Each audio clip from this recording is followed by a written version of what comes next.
soyez vigilants. Rappelez-vous que, pendant 3 années, je n'ai cessé, la nuit comme le jour de vous conseiller et de vous avertir un à un, parfois avec larmes. Livre des Actes des Apôtres, chapitre 20, verset 31. 2 femmes seront en train de tourner ensemble la meule pour moudre leur grain, l'une sera enlevée, l'autre laissée. Veillez donc, puisque vous ne savez à quel moment votre Seigneur doit revenir. Si le père de famille savait à quelle heure de la nuit le voleur risque de venir, n'en doutez pas, il resterait éveillé et ferait le guet pour ne pas laisser forcer sa maison. Pour cette même raison, vous aussi, tenez-vous toujours prêts, car c'est au moment où vous vous y attendrez le moins que le Fils de l'homme reviendra. Évangile de Matthieu, chapitre 24, versets 41 à 44. Ainsi donc, en tant qu'ouvriers avec Dieu, nous vous supplions aussi de ne pas recevoir la grâce de Dieu en vain. Deuxième lettre aux Corinthiens, chapitre 6, verset 1.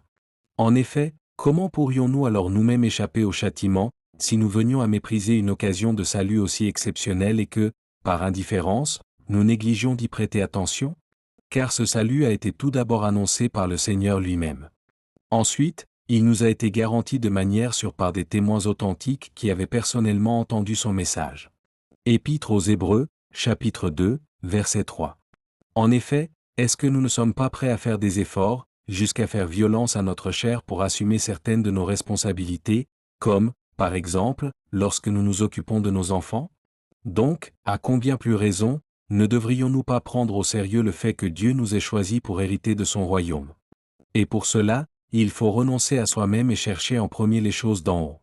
En effet, certains reçoivent la semence, parmi les ronces, ce sont ceux qui écoutent bien la parole, mais dans leur cœur s'insinuent, en même temps, les soucis de ce monde, l'attrait trompeur des richesses et toutes sortes d'autres désirs.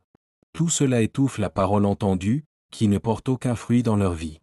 Enfin, il y a ceux qui reçoivent la semence, dans la bonne terre. Ce sont ceux qui écoutent la parole, qui l'assimilent et en qui elle porte du fruit. Un grain en donne 30, un autre 60, un autre 100. Évangile de Marc, chapitre 4, versets 18 à 20.